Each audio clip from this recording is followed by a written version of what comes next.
अस्सलाम वालेकुम, hello everyone, I am Nisar and you are watching my YouTube channel. आज की इस वीडियो में मैं आपसे बात करने जा रहा हूँ लैंग्वेज क्या है और किस तरह से ह्यूमन कम्युनिकेशन एनिमल कम्युनिकेशन से मुख्तलिफ है और क्या हम एनिमल कम्युनिकेशंस को लैंग्वेज कह सकते हैं या नहीं। तो वीडियो को एंड तक लाजमी देखिएगा और मेरे चैनल को भी सब्सक्राइब कर दीजिएगा। तो व्यूवर्स, लैंग्वेज कम्युनिकेशन का एक अहम ज़रिया होती है जिसके ज़रिए हम अपनी फीलिंग्स को, अपनी थॉट्स को, अपने इमोशंस को एक्सचेंज कर सकते हैं। हम डिफरेंट कमांड्स को, बिलीव्स को, ओपिनियन को और नॉलेज को कम्युनिकेट कर सकते हैं, शेयर कर सकते हैं। तो ये लैंग्वेज के ज़रिए ही पॉसिबल है। तो हम कह सकते हैं कि लैंग्वेज हमारी सोसाइटी का एक अहम हिस्सा है। तो ये लैंग्वेज के ज़रिए ही मुमकिन हुआ कि इंसान स्टोन से निकला और उसने टेक्नोलॉजी, साइंस और आर्ट्स के मैदान में तरक्की की।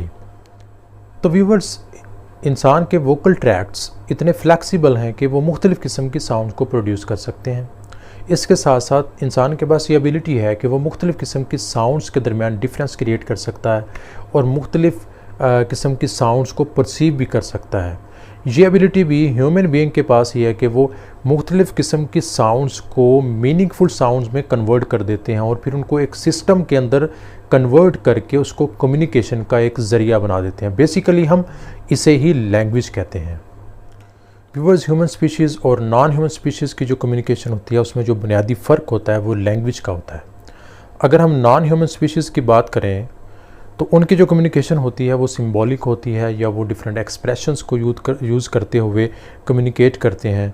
तो उनकी जो कम्युनिकेशन होती है वो एक सिस्टम के थ्रू नहीं होती। अगर हम ह्यूमन स्पीशीज़ की बात करें, ह्यूमन बीइंग की बात करें, तो वो उनकी जो कम्युनिकेशन होती है वो एक सिस्टम के थ्रू होती है। वो एक सिस्टम को इस्तेमाल करते हुए, वो सिस्टम वर्ड्स का होता है, सेंटेंसेस का होता है, डिफरेंट सिंबल्स का होता है, साउंड्स का होता है। इस सारे सिस्टम को इस्तेमाल करते हुए कम्युनिकेट करते हैं। वो कम्युनिकेशन करते हैं लैंग्वेज के थ्रू। तो जो इंसानों की कम्युनिकेशन होती है वो लैंग्वेज के थ्रू होती है। अगर हम नॉन ह्यूमन स्पीशीज़ की बात करें तो उनकी जो कम्युनिकेशन होती है वो लैंग्वेज के थ्रू नहीं होती। हमने इसको कैटेगराइज किया हुआ है दो तरह से, लिंग्विस्टिक कम्युनिकेशन और नॉन लिंग्विस्टिक कम्युनिकेशन। इन दोनों का डिफरेंस जानने के बाद हमें ये मालूम हो जाएगा कि एनिमल कम्युनिकेशन और जो ह्यूमन कम्युनिकेशन है उसके दरमियान बुनियादी फ़र्क क्या। तो सबसे पहले ये जान लेते हैं कि लिंग्विस्टिक कम्युनिकेशन क्या होती है और नॉन लिंग्विस्टिक कम्युनिकेशन क्या होती है। अगर हम लिंग्विस्टिक कम्युनिकेशन की बात करें तो communication by means of language is called linguistic communication. यानी कि जो भी कम्युनिकेशन लैंग्वेज के थ्रू की जाएगी हम उसको लिंग्विस्टिक कम्युनिकेशन कहेंगे। अगर हम लैंग्वेज की सिंपल डेफिनेशन की यहाँ बात करें तो language is a means of communication. अब ये भी कह सकते हैं कि language is a system of communication based upon words and the combination of words into sentences. अगर हम नॉन लिंग्विस्टिक कम्युनिकेशन की बात करें तो communication by means of smiling, laughing, shaking etcetera. हम ये कह सकते हैं कि ऐसी कम्युनिकेशन जो गेस्चर्स के थ्रू की जा रही है, एक्सप्रेशंस के थ्रू की जा रही है, वो नॉन लिंग्विस्टिक कम्युनिकेशन कहलाती है। बेसिकली जो नॉन लिंग्विस्टिक कम्युनिकेशन है वो रिलेट करती है एनिमल कम्युनिकेशन के साथ। फॉर एग्जांपल, अगर हम गोरिल्लास की बात करें या चिंपैंजीज़ की बात करें तो वो आर्म्स और हैंड्स के मुख्तलिफ गेस्चर्स के थ्रू, फेस की मुख्तलिफ कंपोजिशन के थ्रू मुख्तलिफ किस्म की इंफॉर्मेशन को एक्सचेंज करते हैं, मुख्तलिफ़ किस्म के मैसेजेस को पास आउट करते हैं। इसके साथ साथ वो जो एनिमल्स हैं मुख्तलिफ़ किस्म की साउंड्स को प्रोड्यूस करने के बाद मुख्तलिफ़ किस्म के मैसेज छोड़ते हैं। अगर हम बर्ड्स की बात करें तो बर्ड्स मुख्तलिफ़ किस्म के सॉन्ग सिंग करते हैं या मुख्तलिफ़ किस्म की साउंड्स प्रोड्यूस करते हैं अपनी टेरिटरी या अपने इलाके की हिफाजत के लिए या थ्रेट को इंडिकेट करने के लिए मुख्तलिफ़ किस्म की साउंड्स को प्रोड्यूस करते हैं। वो कम्युनिकेशन तो करते हैं लेकिन उनकी जो कम्युनिकेशन होती है वो एक सिस्टम के थ्रू नहीं होती। वो कम्युनिकेशन वर्ड्स या सेंटेंसेस के थ्रू नहीं करते, जिसको हम लैंग्वेज नहीं करते। कम्युनिकेशन तो होती है लेकिन वो लैंग्वेज के थ्रू नहीं होती। तो ये सारी जो एनिमल कम्युनिकेशन है हम इसको नॉन लिंग्विस्टिक कम्युनिकेशन कहते हैं। अगर हम ह्यूमन कम्युनिकेशन की बात करें तो ह्यूमन कम्युनिकेशन लिंग्विस्टिक कम्युनिकेशन का और इसके साथ साथ नॉन लिंग्विस्टिक कम्युनिकेशन का कम्बिनेशन होती है। ह्यूमन बीइंग्स लैंग्वेज के थ्रू कम्युनिकेट करते हैं और इसके साथ साथ उनकी कम्युनिकेशन डिफरेंट गैसेस के थ्रू भी होती है और मुख्तलिफ एक्सप्रेशंस के थ्रू भी होती है। तो व्यूअर्स, अब चलते हैं हम अपने मेन टॉपिक की तरफ कि लैंग्वेज क्या है। तो language is an arbitrary system of creative vocal symbols used as means of communication among human beings।